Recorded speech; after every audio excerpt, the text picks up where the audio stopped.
오늘의 헤드라인입니다. 서울을 비롯한 수도권과 영서지방에 올해 첫 폭염경보가 내려졌습니다. 주말에도 35도 안팎의 찜통더위가 기승을 부릴 전망이라 건강관리에 주의가 필요합니다.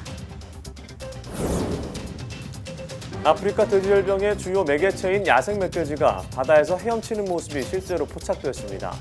해상을 통해 북한 야생 멧돼지의 남하 가능성이 있는 만큼 접경 지역 방역과 감시가 더욱 중요해졌습니다. 식품의약품안전처가 골관절염 유전자 치료제 인보사의 품목 허가를 최종 취소했습니다. 코오롱생명과학은 이번 사태에 대해 공식 사과를 발표하면서도 인보사의 안전성과 유효성은 확신한다고 밝혔는데요. 이와 관련한 내용 취재 기자와 얘기 나눠봅니다.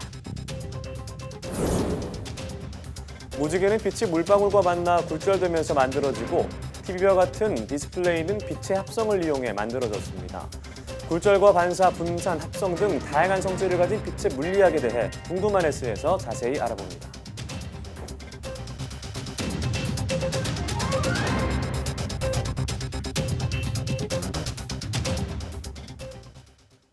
여러분 안녕하십니까? 사이언스 투데이입니다.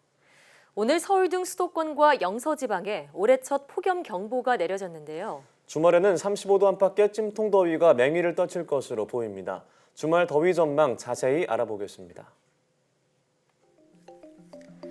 이번 무더위, 남부보다는 중부지방에서 더 심하게 나타나고 있는데요. 오늘 낮 서울 기온이 33.7도까지 오르면서 지난 5월 24일에 기록된 33.4도를 넘는 최고 기온을 기록했습니다. 전국에서 가장 기온이 높은 곳은 강원도 영월로 35.8도까지 올랐고요. 홍천 34.8도, 대전 33.6도, 대구 32.4도, 전주 31.2도 등 전국적으로 30도를 크게 웃도는 무더위가 기승을 부렸습니다. 문제는 주말인 내일은 기온이 더 오를 것이란 전망입니다. 기상청은 내일 서울과 동두천 35도, 대전과 광주 33도로 서쪽 지방 기온을 오늘보다 1에서 2도 높게 예보한 상태입니다. 강한 동풍이 태백산맥을 넘으면서 고온 건조해지는 팬 현상이 겹칠 것으로 보이기 때문인데요. 일요일에는 서울 32도로 기온이 조금 떨어지지만 무더위 기세는 여전할 전망입니다. 특히 폭염 경보 지역에서는 일사병과 열사병 등 온열 질환 위험이 급증합니다. 따라서 노약자는 한낮 외출을 자제하고 물을 자주 마시는 등 건강 관리에 주의를 기울여야 합니다. 이런 가운데 최근 우리나라 여름이 예전보다 길어졌고 폭염도 심해져 가축 피해가 매년 늘고 있습니다. 이에 대비해서 가축 사육 기상 정보 시스템이 개발됐는데 더위로 인한 가축 피해를 줄일 수 있을 것으로 보입니다. 김학무 기자의 보도입니다. 지난해 우리나라 폭염 일수는 31일로 2015년의 10일보다 3배나 많았습니다. 여름 기간도 지난 30년 동안 19일이나 길어졌습니다. 지난해 더위로 폐사한 가축이 908만 마리에 달할 정도로 피해도 늘고 있습니다. 올해도 지난해 못지않은 더위가 예상되면서 농가는 벌써 비상입니다. 농가가 할 수 있는 건 우선 천장에 시원한 물을 뿌려 축사 온도를 낮춰주는 겁니다. 또 축사 내부에는 송풍 팬을 가동하고 안개 분무로 가축의 체온을 내려줍니다. 하지만 무엇보다도 더위를 미리 알고 대비하는 게 중요한데 농촌진흥청이 가축 사육 기상정보 시스템을 개발해 이를 해결했습니다. 기상청 동네 예보와 연계한 것으로 폭염이 예상되는 지역 농가에 가축 더위 지수와 대비 요령을 휴대전화를 통해 미리 알리는 겁니다. 사람 불쾌지수처럼 소 더위 지수를 다 숫자로 표시를 해줘요. 거기에 맞게 제가 환풍기나 안개 분무 시설을 가동할 수 있기 때문에 그 점이 굉장히 올여름엔 유리할 것 같습니다. 또 가축의 스트레스 저감 기술과 축사 환경 조절 기술도 제공받아 피해를 줄일 수 있습니다. 앞으로 이제 우리나라 기후에 보다 적합한 가축 더위 지수를 개발하고 기상청 중기 예보 시스템과도 연동해서 보다 발전시켜 나갈 계획입니다. 가축은 섭씨 27도가 넘어가면 스트레스를 받기 시작하는 만큼 더위에 미리 대비하는 게 가장 중요합니다. YTN 김학무입니다. 지구온난화에 대처할 수 있는 최선의 방법은 미국 크기만한 숲을 만들어 가꾸는 것이라는 주장이 제기됐습니다.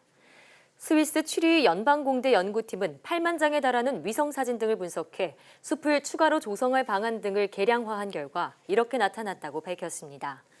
연구팀은 기존 도시나 농경지를 그대로 두어도 숲 가꾸기를 통해 기존 숲을 3분의 1가량 늘릴 수 있으며 이를 통해 대기에 쌓인 이산화탄소 2,050억 톤을 제거할 수 있다고 설명했습니다.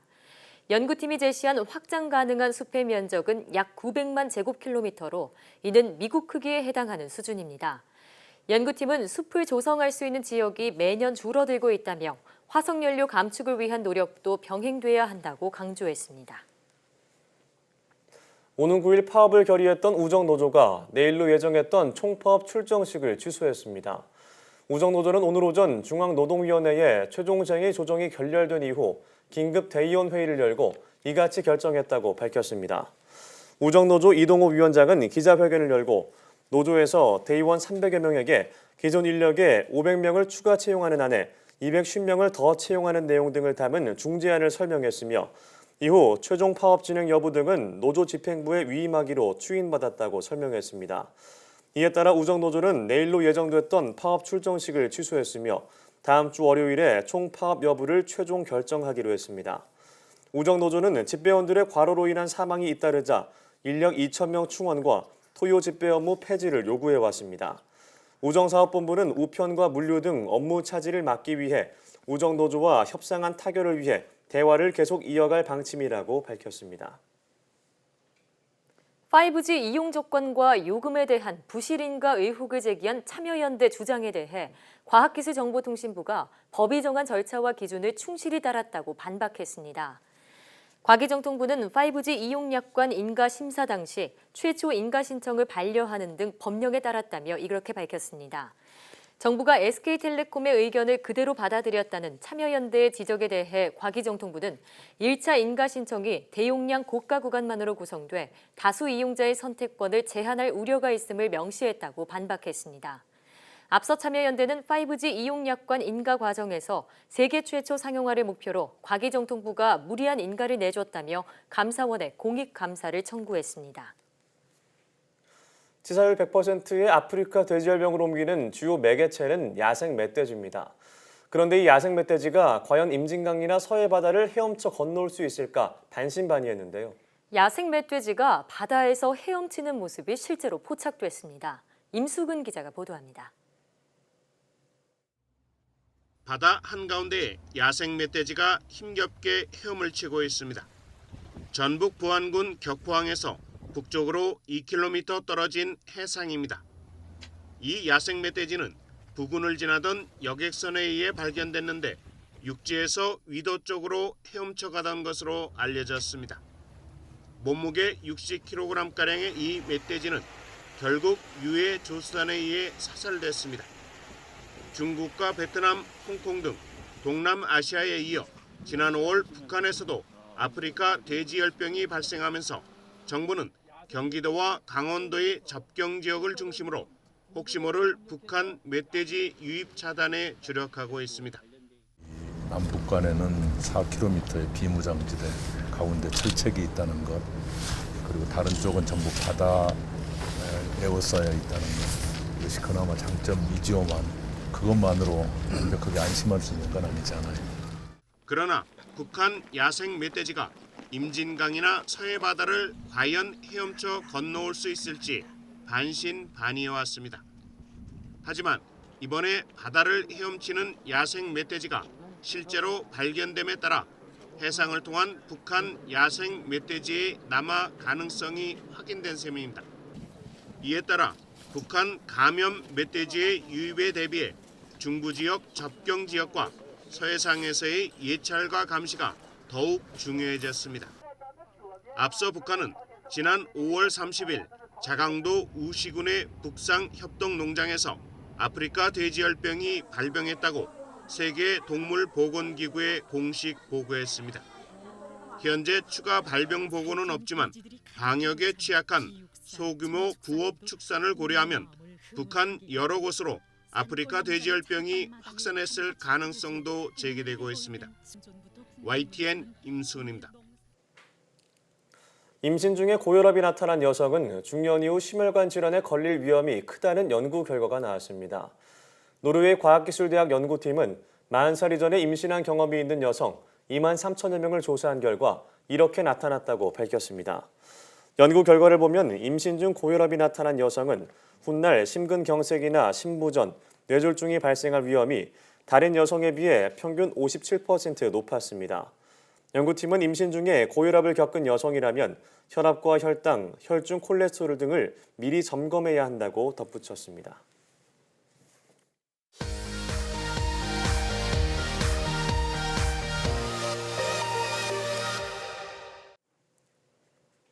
화제의 뉴스를 골라 과학 기자의 시선으로 분석하는 과학본색 시간입니다. 네, 오늘은 이성규 기자와 함께하겠습니다. 안녕하세요. 안녕하세요. 네, 어떤 이야기를 나눠볼까요? 지난 시간에 그 인보사 청문회가 열렸다는 소식 전해드렸었는데 네. 이 청문회의 목적이 그 품목허가를 할지 말지를 예. 결정하기 위한 청문회였었잖아요. 네, 결국 이제 그 결정이 났어요. 최종적으로 이제 품목허가 취소가 됐는데 그 내용 준비했습니다. 네. 자, 식약처가 인보사 품목허가 취소를 발표한 게 지난 5월 28일이었죠. 한 달이 좀 지나서 이제 확정이 된 건데 일단 그동안의 인보사 사태 간략히 정리 좀 해주시죠. 그러니까 이번에 이제 취소가 확정이 되면서 이 취소는 9일 날짜로 이제 취소가 되는 거고 예. 네, 이에 앞서서 5월 28일이었죠. 이제 식약처는 이제 인보사에 대한 품목허가를 취소할 예정이고 네. 이거 관련해서 코오롱 생명과학을 형사 고발하겠다라고 발표를 했었죠. 네. 네, 그리고 3일 뒤에 이제 식약처가 실제로 서울중앙지검에 이 이우석 코오롱 생명과학 대표를 형사 고발을 했었죠. 예. 그런데 이제 식약처가 이렇게 결정 내린 이유는 뭐 네. 주지하다시피 인보사의 주요 성분이 당시 제출했던 자료와 다르고 예. 코오롱 생명이 제출했던 자료 일부가 허위로 밝혀졌었기 때문이었던 거죠. 뭐 이 과정에서 말씀도 잠깐 하셨지만 법적 절차상의 문제도 제기되기도 했다고 얘기를 했죠. 이제 이것은 이제 식약처가 그 5월 28일 날 발표할 당시에 예, 품목 허가를 사실상 기정사실화 해서 발표를 했었는데 네. 이게 이제 행정 절차상에 그 코오롱 생명과학의 입장을 듣는 청문 절차가 필요했기 때문에 네, 뭐 이 같은 의견이 제기가 됐었던 거고요. 결국 이제 식약처가 그 청문회를 거쳐서 최종적으로 결정을 내린 거였고 네. 이번 결정과 관련해서 이제 관련 업계에서는 뭐 그냥 예정된 수순이다. 뭐 이런 의견이 우세합니다. 네, 일단 공식 취소 일자는 오는 9일이라고 말씀하셨고요. 자, 이와 별도로 식약처가 코오롱 생명과학을 형사 고발한 이유는 뭔가요? 근데 앞서 잠깐 설명했지만 이제 코오롱 생명과학의 어떤 입장은 뭐냐면은 이 안정성과 유효성에 문제가 없다고 주장한 것과는 별개로 네, 허가받지 않은 성분이 의약품에 포함되어 있었잖아요. 예. 근데 그게 신장세포를 네. 말하는 거죠. 이 뒤바뀐 성분이 신장세포가 종양을 유발할 수 있다는 우려가 해소가 됐어야 됐는데 이거를 코오롱 생명과학이 해소하지 못했던 거예요. 네, 맞습니다. 식약처가 이제 행정처분 배경에서도 이 점을 지적을 했었는데 인보사 중성분이 그 원래 연골세포가 아님에도 연골세포로 그 품목 허가를 신청해 허가를 받았고 예. 허가받은 내용과 달리 이 안정성과 유효성이 충분히 확보되지 않아서 예, 국민보건상 우려가 있기 때문에 신장세포가 우려가 있는 점을 이제 주요 그걸로 뽑았던 거였죠. 네. 식약처에서. 예. 그럼 이에 대해서 코오롱 생명과학은 어떻게 대응을 했나요? 일단 이제 코오롱 생명과학은 인보사 품목 허가 취소 관련해서 공식적으로 사과를 했습니다. 예, 사과를 하긴 했는데 그 인보사의 안정성과 유효성은 뭐 여전히 확신하고 있다. 라는 기존 입장을 고수해서 이게 또 논란이 되고 있는 거예요. 안정성은 별개다. 네. 예. 코오롱 생명과학은 이제 어제 기자회견에서 이 과오를 용서해 달라는 뜻은 아니라면서도 그 인보사의 안정성과 유효성에 대해서는 확신을 갖고 있다고 예. 밝혔어요. 이는 이제 코오롱 생명과학이 인보사 사태 초기부터 주장했던 것과 같은 입장인 건데요. 예. 코오롱 생명과학은 인보사의 안정성과 유효성이 임상에서 입증이 됐고 성분이 바뀐 사실을 몰랐다 이런 주장을 계속 하고 있는 거죠. 예. 자, 성분이 바뀐지는 몰랐고 이 바뀐 성분이 문제가 있는 건 아니다. 자, 어디까지나 사측의 입장일 뿐입니다.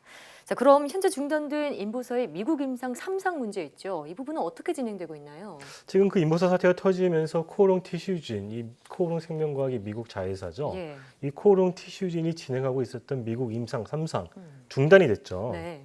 근데 코오롱 생명과학은 이 미국 임상 3상을 재개하겠다 이런 의지를 강력하게 밝혔는데요. 예. 예, 임상 재개를 위한 그 위해서 미국 FDA에 제출할 서류도 준비하고 있는 것으로 알려졌습니다. 이 예, 코오롱 생명과학은 인보사의 공과와 과학적 성과를 좀 냉정하고 객관적으로 평가할 수 있는 뭐 기회를 달라 뭐 이런 읍소를 한 거죠. 네. 예, 뭐 식약처의 최종 결과 발표도 있었지만 아직 문제가 끝나지 않은 것처럼 보이기도 하는데요. 자, 근데 아무래도 인보사를 투여받은 환자들의 안전 상태가 가장 걱정이 됩니다. 이에 대한 대책은 있나요? 코오롱 생명과학이 발표한 그 대책을 보면은 이 투약받은 환자들을 어떤 추적 관찰하기 위해서 네. 전국 한 20여 개의 거점 병원을 지정해서 운영을 하겠다. 네. 이런 내용을 발표를 했죠. 한 15년간 임상 시험에 준하는 수준에서 추적 조사를 하겠다. 이런 발표를 했었고요. 예.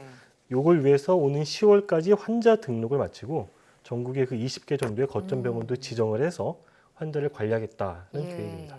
이런 회사 측의 대책 마련에도 불구하고 이미 발생한 손해부터 배상을 하는 목소리도 높은데 집단 소송은 현재 어떻게 돼가고 있나요? 이 인보사 사태가 이제 처음 발표됐을 때가 5월 28일 시행처 발표가 있었을 때 환자 한 244명 정도가 예. 이 소송을 하겠다.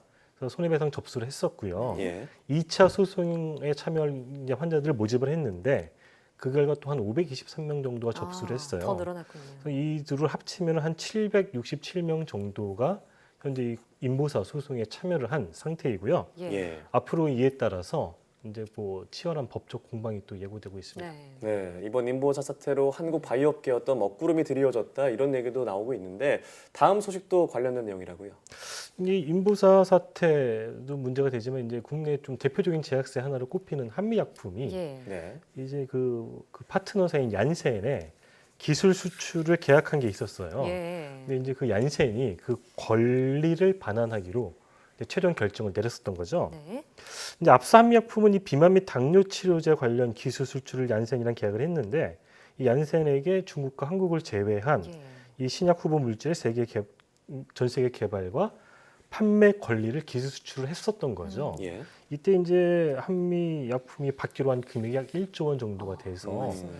당시에 뭐 대박이 터졌다 또 이런 예. 화제가 되기도 네. 했었죠. 네, 기억이 납니다. 당시 뭐 한미약품이 잭팟을 터뜨렸다 이런 뉴스가 네. 헤드라인에 장식하기도 했었는데 자, 얀센이 반환, 즉 기술 계약 해지를 통보한 이유는 뭔가요? 근데 얀센이 이 신약 후보 물질을 자기들이 이제 기술 수출을 사가지고 예. 결국 임상 시험을 진행을 해보니까 자기네들이 생각하는 어떤 그런 기준에 도달하지 못했다. 그러니까 어떤 이 약의 효과를 신뢰할 수 없다. 뭐 이런 내용이 되어 있죠. 예. 그래서 이제 한미약품은 이 얀센으로부터 이미 받은 계약금 한 1,200억 정도는 반환하지 않아도 된다. 뭐 예. 이런 통보를 받은 입장인데 이 임상 시험에서 그 비만 효과는 입증이 됐거든요. 이게 네. 이제 비만하고 당뇨 치료제잖아요. 그러니까 네. 비만은 효과가 있는데 당뇨는 치료가 없다라는 게 얀센 임상 시험 결과이기 때문에 이제 한미약품의 입장에서는 이 어떤 신약 개발의 방향을 좀 다른 쪽으로 이 비만 쪽으로 좀 돌릴 그런 가능성이 제기되고 있습니다. 예. 네, 그런데 이 기술 수출이라는 게 그 신약 개발의 한 과정이라고 볼 수 있을 것 같은데, 자, 제약 산업에서 기술 수출 반환이 종종 있는 일인가요? 근데 한미 약품의 뭐 첫 번째 신약 후보 물질이라고 할 수 있는 이 울리타 같은 경우에는 예. 네. 지난 지난 2016년에 이 베링거 인겔하임부터 권리 반환 똑같은 사례인 거죠. 이게 있었고요. 그다음에 류마티즘 관절염 치료제는 일라이릴리랑 또 이 기술 수출을 계약을 했었는데 올해 1월에 또 이런 권리가 반환된 그런 상태에 있습니다. 예. 이번에 또 이제 이렇게 권리 반환이 있으면서 이 한미약품의 입장에서는 한 3가지 케이스가 예. 이 기술 수출 계약 해지에 해당된다고 볼 수가 있는데 사실은 이 한미약품 이외의 다른 제약사의 경우에도 기술 수출이 이렇게 반환되는 사례는 종종 있습니다. 그렇군요. 자, 반환은 했지만 비만에는 효과를 보였다 이게 입장인데 자, 그렇다면 이런 기술 수출 반환을 이 신약 개발 과정에서 꼭 실패라고 보기는 어렵다 이렇게 봐야 할까요? 사실 이제 가장 좋은 거는 이게 기술 수출이 반환되지 않고 계속 진행이 돼서 신약이 네. 개발이 되면 가장 성공한 케이스일 텐데 이게 이제 신약 개발이 굉장히 기간이 길고 비용이 많이 들잖아요. 예. 보통 한 15년 정도에 한 2조에서 3조 원 정도 돈이 든다라고 알려져 있는데 그러니까 제약사 입장에서 그러니까 약을 개발하는 제약사 입장에서는 이 기술 수출하는 이유가 이게 너무 비용이 많이 들고 기간이 기니까 예. 그런 위험, 실패 위험을 줄이기 위한 어떤 하나의 전략으로 구사하는 거거든요. 그래서 이게 이제 기술 수출한 경우에 이 정도 기술이니까 니네가 사가라. 그래서 니네가 나머지 임상을 진행을 해서 성공하면 신약이 나오는 거다. 뭐 이렇게 해서 그에 따른 마일스톤 계약 같은 걸 다 체결하거든요. 근데 이게 네. 중간에 실패가 될 확률이 굉장히 높거든요, 사실은. 네. 근데 이걸 알고 있으면서 이제 사가는 거거든요. 그렇군요. 그래서 이제 이게 실패가 될 경우에는 또 이렇게 반환도 이렇게 되는 건데 임상에서 좋지 않은 결과가 나오면 사실은 뭐 어떤 이제 그 신약 개발 후보 물질의 전략을 수정한다든지 네. 아니면 뭐 폐기할 수도 있는 건데 이제 한국약품의 경우에는 비만에는 좀 효과가 있다고 하니까 앞으로 그쪽을 타겟으로 네. 또 신약 개발이 진행이 될 가능성이 제기가 되고 있는 거죠. 네. 참 바이오업계에서 앞서도 얘기했지만 뭐 인보사 사태도 그렇고 이번 한미약품 사건도 그렇고 뭔가 좀 더 악재가 이어지는 거 아닌가 이런 우려의 목소리도 나오더라고요. 코오롱 인보사 사태가 터지고 나서 이제 그 바이오 시장 주식 시장을 보면은 네. 굉장히 지금 상황이 안 좋아요. 맞습니다. 뭐 거의 곤두박질 치고 있는데 네. 이 한미약품이 또 굉장히 큰 회사거든요. 이 바이오주에서도 이런 또 악재가 겹쳤으니까 또 시장이 조금 더 안 좋기는 한데 사실은 최근 들어서 이 바이오 업체들에 대한 주가가 좀 거품이 많은 거 아니냐 이런 계속 비판적인 시각이 있었어요. 예. 이런 비판적인 시각이 있는 가운데 이런 악재가 터져서 어떤 이제 투자자나 이런 기관에서는 이번 기회에 좀 거품을 걷어내고 네, 빠질 거품이었나? 목석을 좀 가리는 계기로 삼아야 되지 않겠느냐 뭐 이런 의견도 있습니다.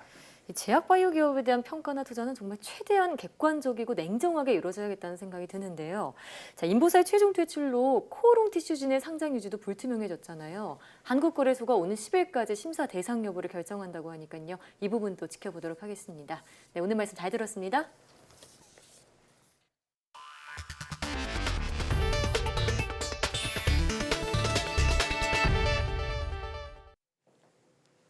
빠르게 변화하는 4차 산업혁명 시대, 과학기술의 중요성은 더욱 커지고 있는데요.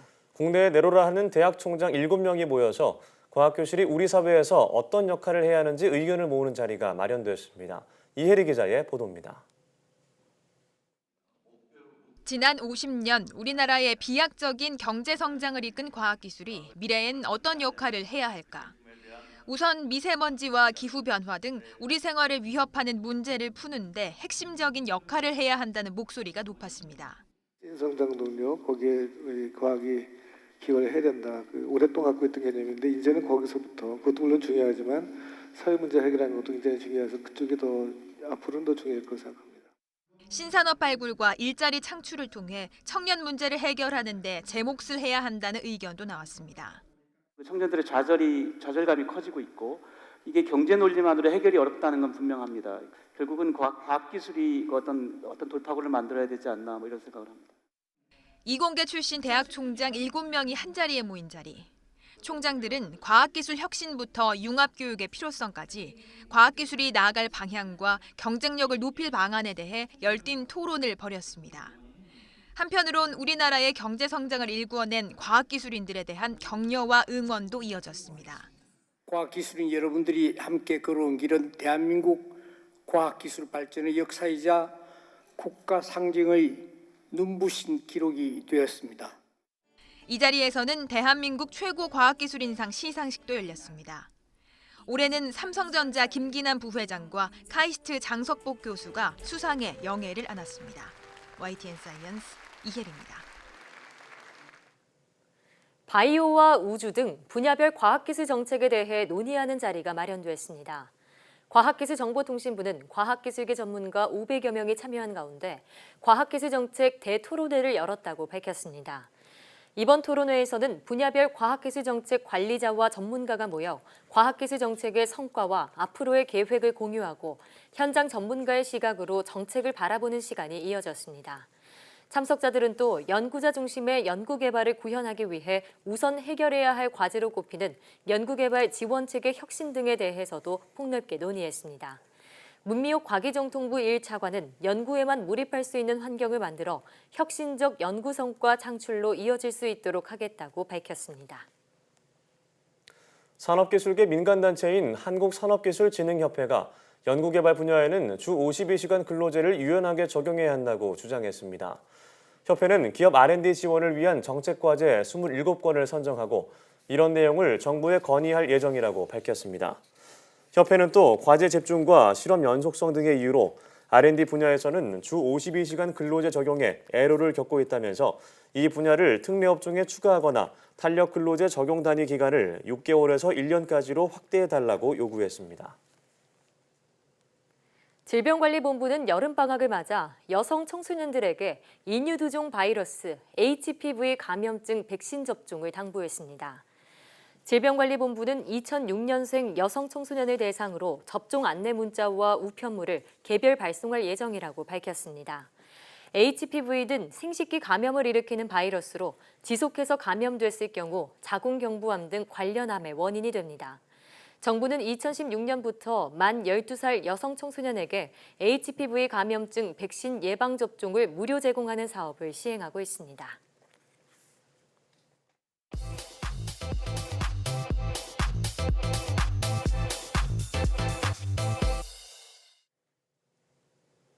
과학에 대한 모든 궁금증을 풀어주는 궁금한 S 시간입니다. 비 온 뒤 하늘에 떠 있는 무지개를 본 적 있으시죠? 이 무지개는 공기 속 물방울 입자가 태양광을 분산이나 굴절시키며 일어나는 자연현상인데요. 네, 이처럼 빛은 여러 가지 성질을 갖고 있습니다.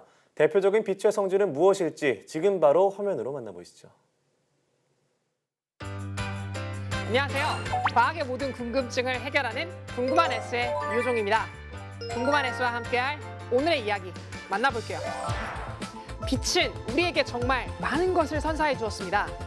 인류는 빛을 통해 이룩한 과학 지식 덕분에 우리의 일상 속 궁금증은 물론 폭넓은 과학의 지평으로 도달할 수 있었죠. 등불을 통해 빛의 속도를 재려고 했던 갈릴레오 갈릴레이나 2년 동안 빛에만 몰두하다가 실명할 뻔했던 뉴턴 등 빛은 오래전부터 과학자들의 탐구 대상이었습니다. 인류의 호기심의 대표주자였던 대상인 빛. 과연 빛은 어떠한 성질을 가지고 있을까요? 그 궁금증에 대해 궁금한 S와 함께 알아보도록 하겠습니다. 오늘날의 과학에서의 빛은 전자기파의 모든 영역을 지칭할 때 사용되기도 하지만 일상 속에서의 빛은 눈으로 볼 수 있는 영역의 전자기파를 의미합니다. 그래서 이들을 visible light, 가시광선이라고 부르고 있죠. 가시광선의 파장은 약 400나노미터의 바이올렛, 보라색 영역으로부터 약 700나노미터 근방의 레드, 즉 적색 영역까지 다양하게 지녀지고 있습니다. 빛의 성질을 알아보기에 앞서 전자기파가 가지는 일반적인 성질인 파동이 가지는 성질을 간단하게 알아보도록 할까요? 파동이란 진동이 만들어내는 에너지가 매질을 통해 퍼져나가는 것으로서 물결의 진동이 퍼져나가는 파동인 파도나 공기 분자의 진동이 만드는 소리, 땅의 진동 에너지가 퍼져나가는 지진 등을 일상 속에서 찾아볼 수 있는 파동의 대표적인 예라고 할 수 있어요. 앞선 설명처럼 대부분의 파동은 매질을 필요로 하는 특성을 가지고 있어서 매질과 매질 사이의 연결고리, 즉 매질이 빽빽하게 밀집되어 있을수록 파동이 빠르게 전달된다는 특징을 가지고 있습니다.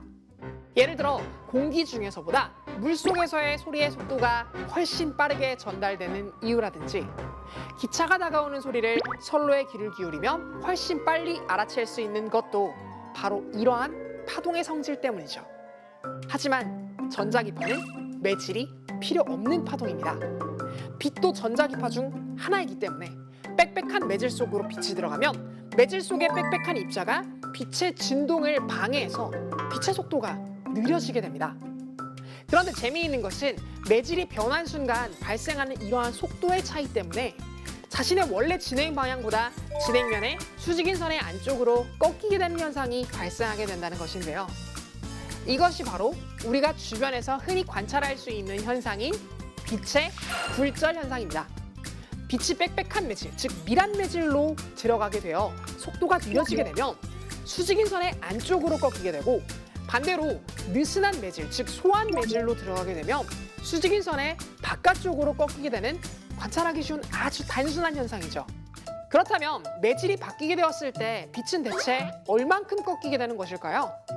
그 값을 수치로 나타낸 것을 바로 굴절률이라고 합니다. 굴절률은 파장이 짧으면 짧을수록, 다시 말해서 진동수가 크면 클수록 커다랗게 나타납니다. 빛은 매질을 통과할 때 파장이 짧으면 짧을수록 매질로부터 상대적으로 더 많은 방해를 받게 됩니다. 이 때문에 빛의 속도는 매질이 없을 때와 비교하여 상대적으로 더 줄어들게 되고 그 결과 진로는 더 많이 꺾이게 됩니다. 이러한 차이 때문에 빛의 파장에 따라 조금씩 꺾이는 정도의 차이가 발생하게 되고 이 때문에 다양한 진동수의 빛이 촤라락 펼쳐지는 이러한 현상을 빛의 분산이라고 부릅니다. 이를 우리가 눈으로 확인할 수 있는 가장 간단한 실험 장치가 바로 프리즘인 것이죠.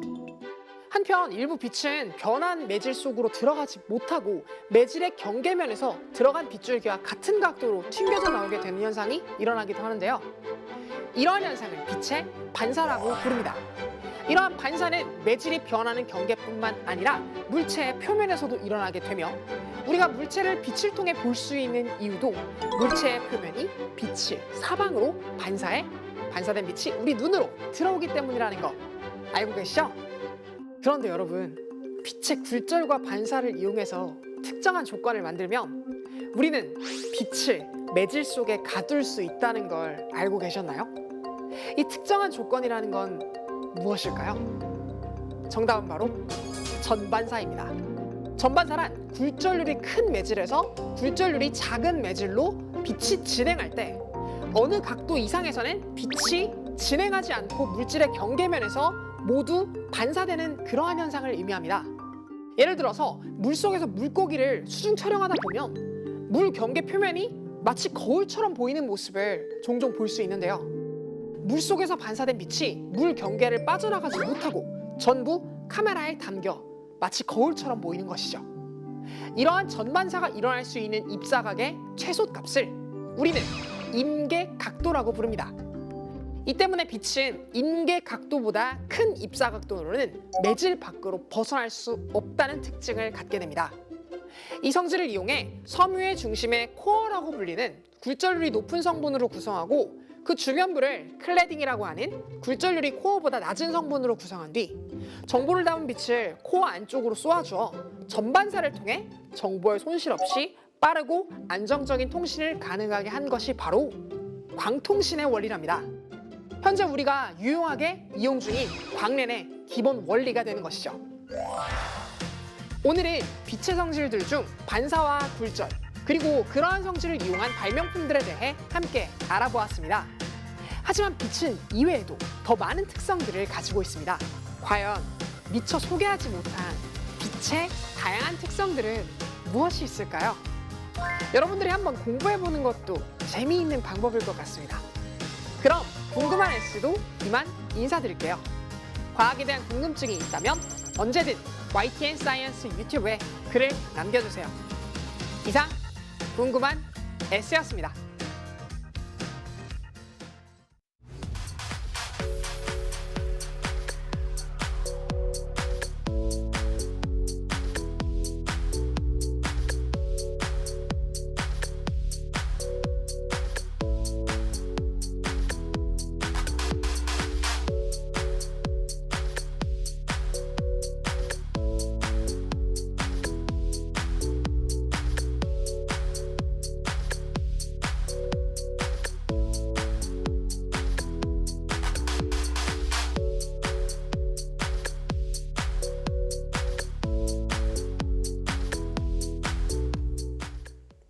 서울 등 수도권에 올해 첫 폭염경보가 내려지면서 주말에도 계속 더위가 이어질 전망입니다.